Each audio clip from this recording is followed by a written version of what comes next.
পাকোড়া খেতে কার না ভালো লাগে, আর এরকম যদি সহজে বাসায় থাকা উপকরণ দিয়ে খুব ঝটপট ক্রিস্পি এরকম মুসুরির ডালের পাকোড়া তৈরি করা যায় তাহলে কেমন হয় বলুন তো।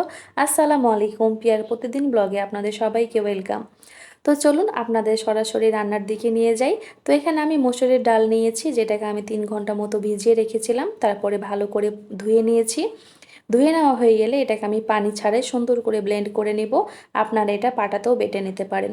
তারপরে বাসাতে যাই থাকে উপকরণ তাই এখানে আমি দিয়ে নেব, যেমন পেঁয়াজ কুচি, রসুন কুচি, কাঁচামরিচ কুচি, ধনিয়া পাতা কুচি। তারপরে যেন দেখতে সুন্দর লাগে আর খেতেও ভালো লাগে সেজন্য হলুদের গুঁড়া, মরিচের গুঁড়া, ধনিয়ার গুঁড়া, পরিমাণ মতো লবণ অবশ্যই দিতে হবে। তারপরে দিয়ে নিলাম টেলে রাখা জিরার গুঁড়া, যেন ফ্লেভারটা আরও বেশি ভালো আসে। তারপরে এখানে দিয়ে নেব আমি গোটা জিরা, যেন আর একটু খেতে ভালো লাগে। কি এগুলোর বাসায় আছে? তো অবশ্যই আছে, আমি জানি। তো আপনারাও এসব দিয়ে নেন।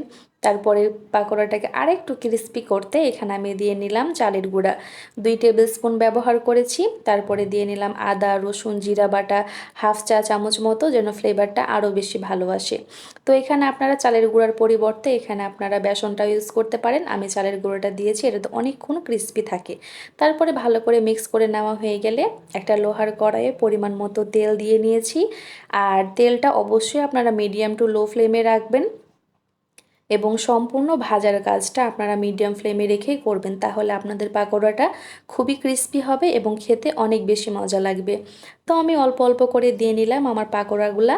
তারপরে আমি হালকা করে ভেজে নিব এবং খুবই এটা ক্রিস্পি হয় এবং খুবই মজার হয়।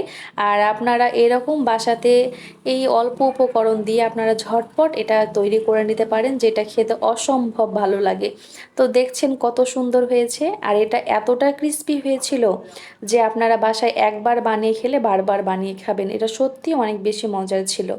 তো আমার এক ব্যাচ ভেজে নেওয়া হয়ে গেলে আমি এখানে দ্বিতীয় নাম্বার ব্যাচটাও দিয়ে দিলাম।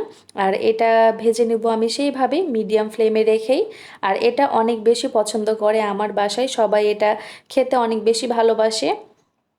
আপনারাও এটা বাসায় ঝটপট বানিয়ে নিন, আপনাদের বাসার সবাই এটা অনেক বেশি পছন্দ করবে, কারণ এটাতে বানাতে তেমন কিছু বাইরে থেকে কিছু নিয়ে আসতে হয় না, বাসাতে যা আছে তাই দিয়ে খুব সহজে তৈরি করে নেওয়া যায়। তো আমার পাকোড়াগুলো খুবই সুন্দর হয়েছিল, ওপর থেকে একটু লবণ ছড়িয়ে দিয়েছি যেন একদম দোকানের মতো লাগে খেতে। আর একটা ভেঙেও দেখালাম, দেখেন কতটা পারফেক্ট হয়েছে। আপনারাও এভাবে তৈরি করে নিতে পারেন। তো টমেটো সস দিয়ে খেতে আমার অনেক বেশি ভালো লাগছিল, আপনারা এটার সাথে যে কোনো চাটনি ব্যবহার করতে পারেন।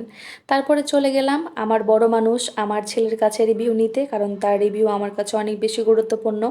তো তারও অনেক বেশি ভালো লাগছিল, তাকে আমিও খাইয়ে দিচ্ছিলাম, তার খুবই পছন্দ হয়েছিল। তারপরে আমার ভাইকেও দিলাম, তারও অনেক বেশি পছন্দ হয়েছে। জানি আপনাদেরও ভালো লাগবে। তো আজকের ভিডিও এ পর্যন্তই। আসসালামু আলাইকুম।